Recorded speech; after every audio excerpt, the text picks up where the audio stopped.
एक सरपुरुष ये ब्रह्म है, अक्षर पुरुष ये परब्रह्म है। जो संसार रूपी वृक्ष का तना है वो अक्षर पुरुष, जिसको परब्रह्म भी कहते हैं। ब्रह्म से नेक्स्ट ब्रह्म, पर माने दूसरा, और सरपुरुष ये ब्रह्म है। इनकी कितनी प्रभुता है। यह सरपुरुष जिसको सरब्रह्म भी कहते हैं, संतों ने इसको काल ज्योत स्वरूपी निरंजन भी कहा है। ये केवल 21 ब्रह्मांड का प्रभु है, स्वामी है। और अक्षर पुरुष ये 7 संघ ब्रह्मांड का स्वामी है, केवल इतना ही। और परम अक्षर पुरुष गीता अध्याय नंबर 15 के श्लोक नंबर 16 और 17 में 3 पुरुष हैं। सरपुरुष और अक्षर पुरुष ये तो 16वें श्लोक में बता दिए। और ये भी नाशवान, इनके अंतर्गत जितने प्राणी वो भी नाशवान, उनके भी स्थूल शरीर सबका नाश होता है। जीवात्मा तो सबकी अमर है, गधे कुत्ते की भी अमर है।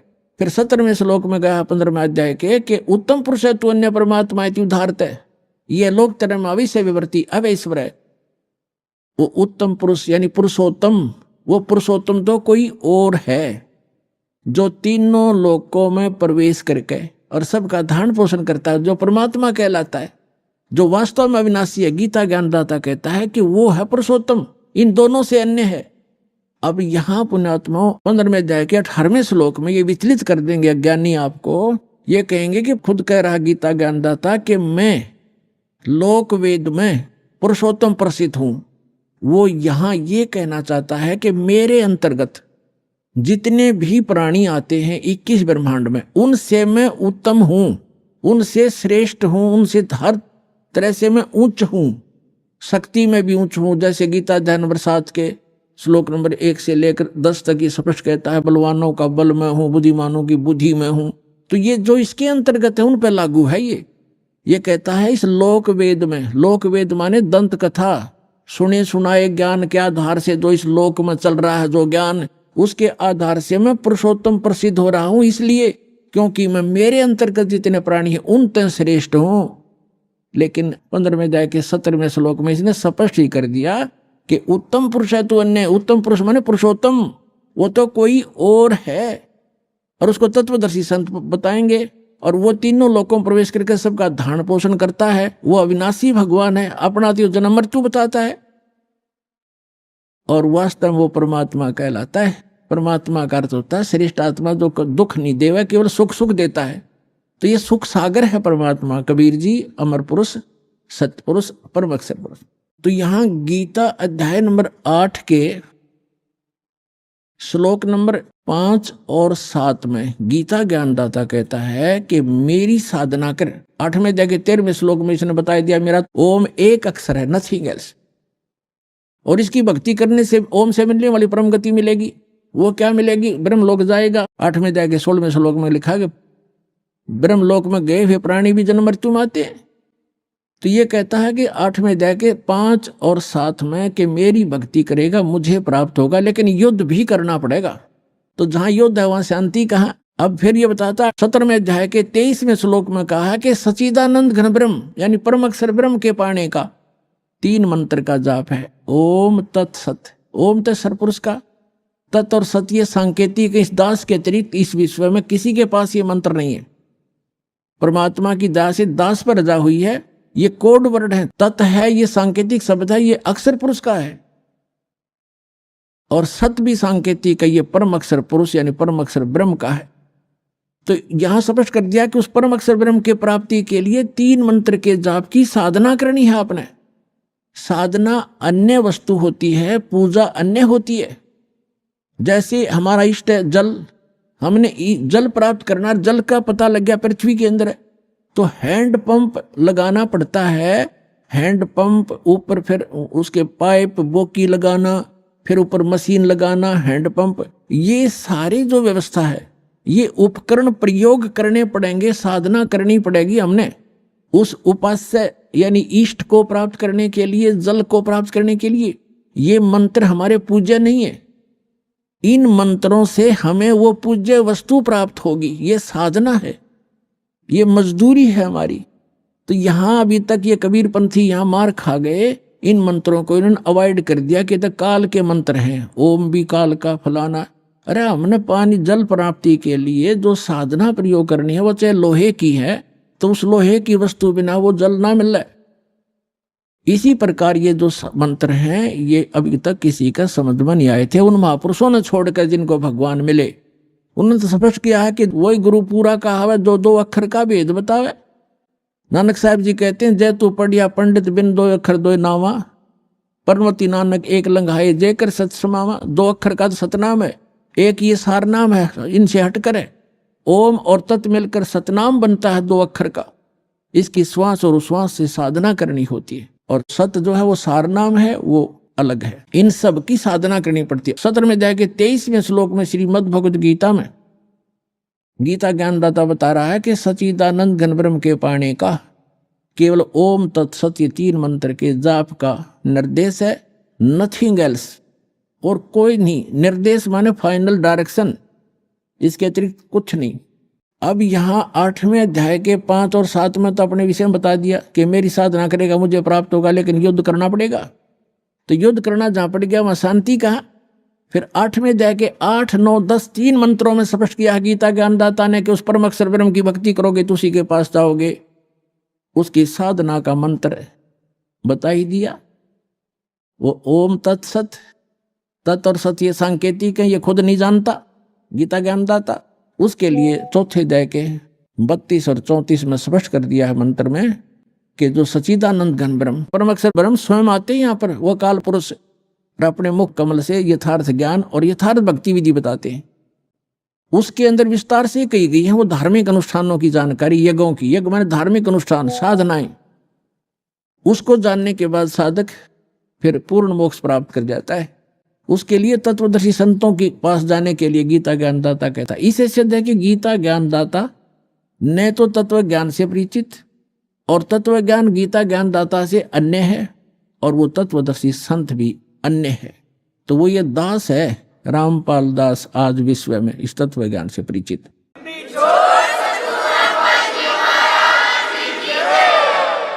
अब जो प्रसंग चल रहा है कि श्रीमद् भगवद गीता अध्याय नंबर 18 अंतिम अध्याय है, और 61 से 66 तक ये निर्णायक ज्ञान है। आगे तो कुछ और बातें हैं, वो भक्ति से संबंधित नहीं है। 18वें अध्याय के 61 और 62 में कर दिया कि वो परमात्मा समर्थ है, वो सभी को कर्म अनुसार वही चलाता है, जैसे जिसके कर्म है उसके अनुसार से वो कार्य करता रहता है। और उस परमेश्वर की शरण में जाने से ही परम शांति को प्राप्त होगा, सनातन परम धाम में चला जाएगा, जहां जाने के बाद साधक फिर लौटकर कभी संसार में नहीं आते। फिर क्या बता 18वें अध्याय के 63वें श्लोक में कहा गीता ज्ञानदाता ने कि अर्जुन, ये गीता रूपी ज्ञान ये बहुत गुप्त से गुप्त ज्ञान है जो आज मैंने तेरे से कह दिया। अब तेरी मर्जी, तेरी इच्छा है, जैसा चाहे वैसा कर। मेरी शरण में रहना है तो युद्ध कर, उठा हथियार, और उसकी शरण में जाना है तो उसके लिए तत्वदर्शी संत की खोज कर ले। ये गुप्त से गुप्त ज्ञान मैंने तुझे बता दिया।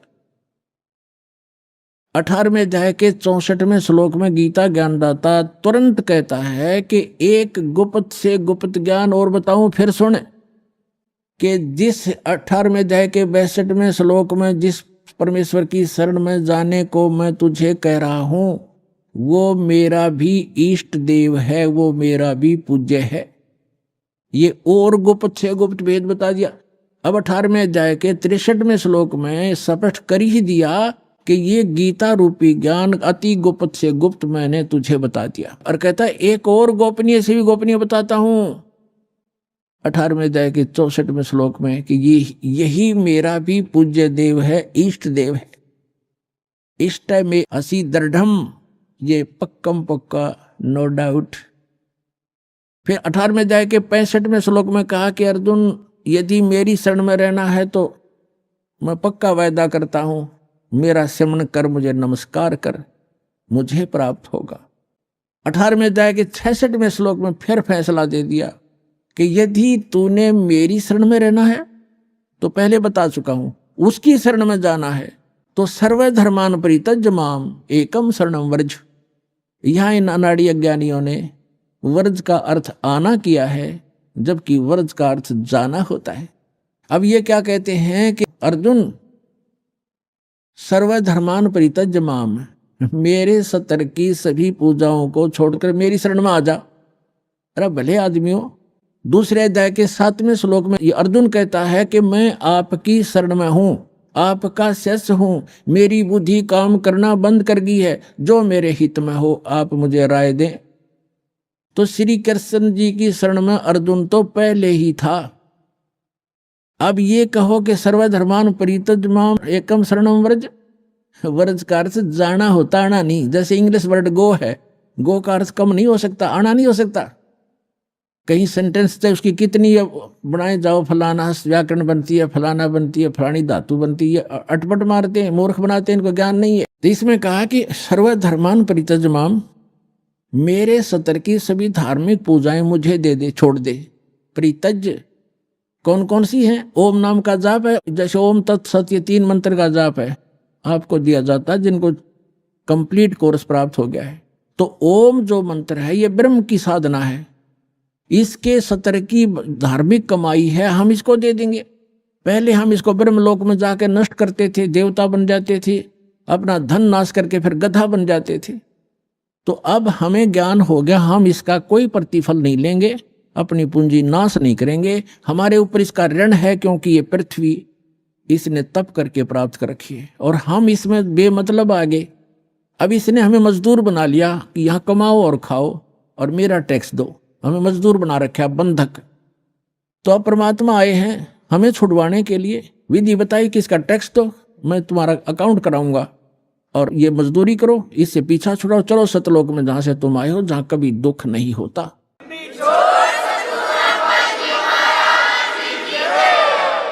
तो हम क्या करेंगे? सर्वधर्मान परित्यज्य माम, इसका विधान है ये खुद कहता है कि मेरे सतर की पूजा मुझे दे दे, इसका प्रतिफल मत ले। और एकम शरणम व्रज, एकम माने अद्वितीय, जिसके बराबर दूसरा ना हो, यानी सर्वशक्तिमान परमात्मा की शरण में जा। व्रज माने जाना होता, आना नहीं होता। अहम तवा सर्व पापे भो मोक्षामि मां शुच, अब ये कहता फिर मैं तुझे सब पापों से मुक्त कर दूंगा, तू चिंता मत कर। आपे कर देगा जब हम इसका ऋण दे देंगे। ये मांगे कि हमारे, ये अपने खुश हम अपने खुश। तो जब तक हम ऋणी थे, मजदूर थे इसके, तो ये हमें कोई नाच नचा रहा था, हमने नाचना पड़ा था। तो इस प्रकार हम जब यहां से चलेंगे, जैसे आपको प्रथम मंत्र दिया जाता है, वो यहाँ की संसारिक सुविधाएं, टैक्स, जैसे आपने बिजली कनेक्शन ले रखा है, टेलीफोन कनेक्शन ले रखा है और पानी कनेक्शन ले रखा है, गैस कनेक्शन ले रखा है, या किसी से बैंक लोन ले रखा है, तो उसको वापस देते रहोगे, टैक्स किराया उनका जो चार्ज है, तो आपको सुविधा प्राप्त होंगी। तो जब तक आपने संसार में रहना, यहाँ की जो सुविधा तुम्हें चाहिए वो प्रथम मंत्र से मिलेंगी, उनके बीच के 5 नामों से।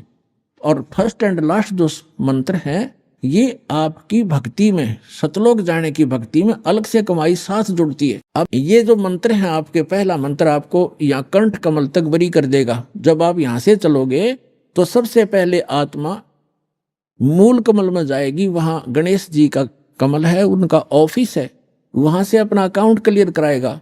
फिर आएगा ब्रह्मा जी के लोक में स्वाद चक्र में, उसके बाद विष्णु जी के लोक में नाभि चक्र में, फिर शिव जी के लोक में हृदय चक्र में, फिर देवी के लोक में कंठ चक्र में, फिर ये त्रिकुटी में पहुंचेगा। और ये नकली राधा स्वामी वाले, धन धन सतगुरु वाले नो के साढ़े गुरु जी तब सीधा नाम बताते हैं, असि तो सीधे त्रिकुटी में जाते हैं। खाक त्रिकुटी में जानते हो? त्रिकुटी को बरवाले का बस स्टैंड है, पैदल चला जा तो पहुंच गया, साइकिल उठा लिया तो पहुंच गया। त्रिकुटी में जाने के लिए अंगा लगेगा। तब त्रिकुटी में जब हम जाएंगे तो उसमें ये 3 मंत्र के जाप हैं, ओम तत्सत। ओम का अकाउंट हम त्रिकुटी पर देंगे इसको, वहां परमात्मा मिलेंगे इस दास के रूप में आपको, जो यहाँ सत साधना और सच्ची लगन दास के अंदर एज ए गॉड होगी।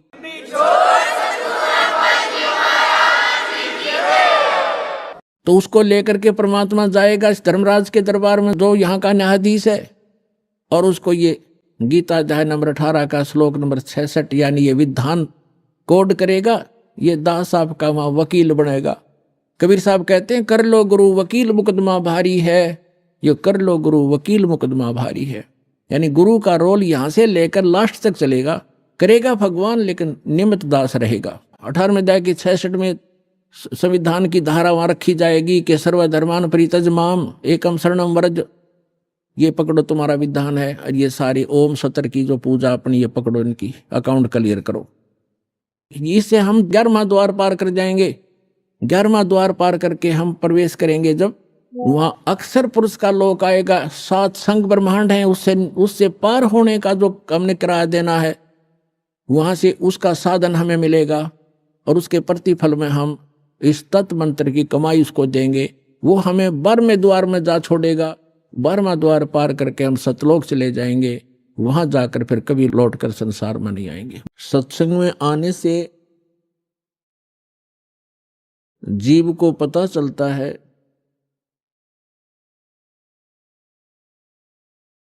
हम कौन हैं, कहां से आए हैं। यहां ये मरने और जीने की व्यवस्था किस कारण से बनी हुई है, इस बात को प्रत्येक प्राणी महसूस करता है। जन्म हुआ, अच्छी बात। परिवार हो गया, बहुत ही अच्छी बात। पुत्र पुत्री हुए, संपत्ति कोठी बनी, बस क्या कहने। और फिर मृत्यु, ये मृत्यु वाली बात है, ये खटकती है। अब ये मृत्यु जो होती है, ये एकदम विपरीत स्थिति है। सारा जीवन संतान के पोषण में, संपत्ति के जोड़ने में, कोठी और महल बनाने में लगा देता है प्राणी। और 1 मिनट के बाद पता नहीं पुत्र की मृत्यु हो जाती है, पुत्री मर जाती है, पुत्र वधू मर जाती है, मां की मृत्यु हो जाती है, परिवार का परिवार भी नाश हो जाता है। तो यहां हमारी बुद्धि कभी नहीं जाती कि ऐसा क्यों हो रहा है। हमने एक ये परंपरा मान ली कि ऐसा होता ही है, ऐसा होता है, सबके साथ हो रहा है, इसलिए दुख तो होता है। लेकिन शेष बचे हुए ये सोचते हैं हम तो अभी कुशल हैं, बस ऐसे हम अटकलबाजी से यहां जी रहे हैं। तो परमात्मा कहते हैं, हमें समझाने के लिए परमात्मा अपने ऊपर ही उदाहरण दे रहे हैं। कबीर परमात्मा जी, ये हमारे पिता हैं। साथी हमारे चले गए, हम भी चालन हारे, कोई कागज में बाकी रह रही, ताते लगी है वार। कोई कागज में बाकी है, कोई श्वास शेष हैं आपके, इसलिए देर लगी हुई है आपको। और जो चले गए संसार छोड़कर, उनके भी, उनकी आशाएं, उनके इरादे, उनकी सोच यही थी कि अभी मृत्यु नहीं होगी। फिर परमात्मा याद दिलाते हैं, स्वयं आकर के कबीर भगवान यथार्थ ज्ञान, यथार्थ भक्ति विधि, अपने द्वारा रची हुई सृष्टि को ही भी वो खुद ही ठीक ठीक बताते हैं। और हम कहाँ थे ये हमें नहीं मालूम हो सकता, चाहे कितनी बात बनावे। ये तो रचनहार ही बता सकता है कि आप यहाँ क्यों दुखी हो रहे हो, ये मरने जीने की व्यवस्था कौन सी अच्छी है। इस बात को सभी मानते हैं कि अच्छी नहीं है। इसलिए परमात्मा हमें जगाना चाहते हैं, यथार्थ ज्ञान हमारे हृदय में उतारना चाहते हैं, पहले ये बता करके कि जिस व्यवस्था में आप व्यवस्थित हैं और जिन क्रियाओं में आप तत्पर हैं, यदि आप परमात्मा की साधना भक्ति नहीं करते हो, मोक्ष प्राप्ति का प्रयत्न नहीं कर रहे हो, तो ये क्रियाएं तो पशु पक्षी भी कर रहे हैं।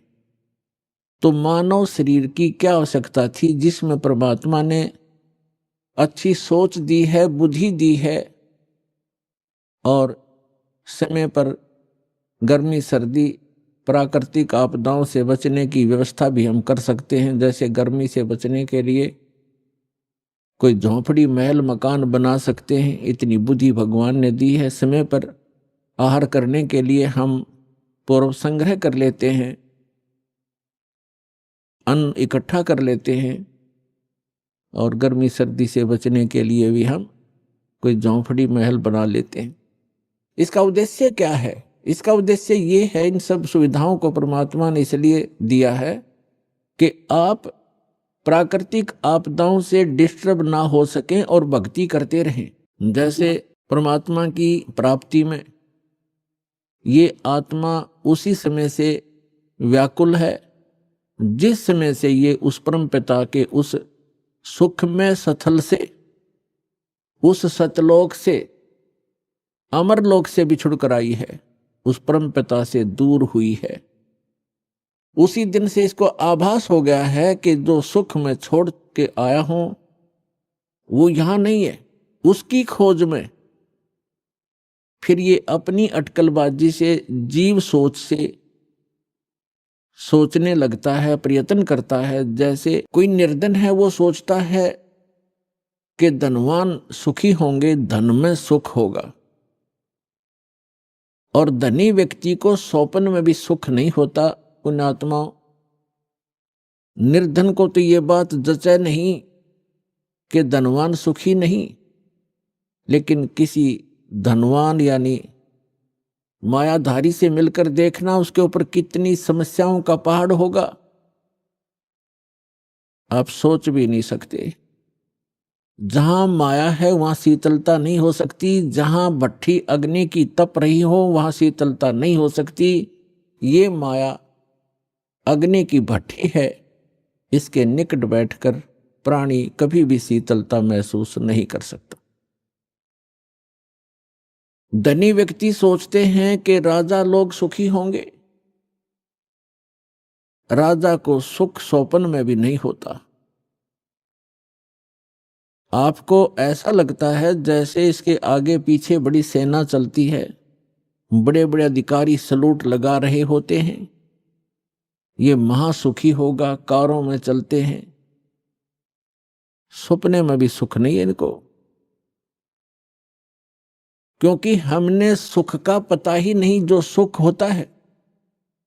राजा लोग समझते हैं कि ऊपर के ये देवता लोग सुखी होंगे स्वर्ग आदि में।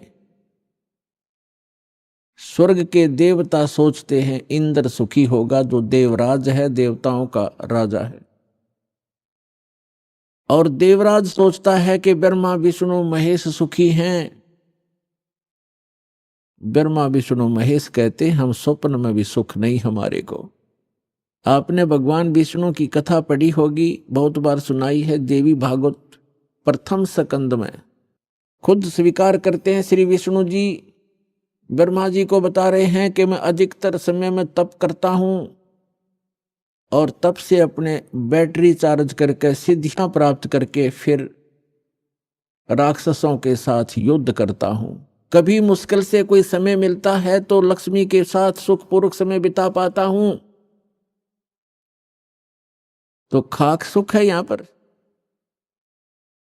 परमात्मा बताते हैं झूठे सुख को सुख कहे, ये मान रहा मन मोद, सकल चबीना काल कहा, कुछ मुख में कुछ गोद।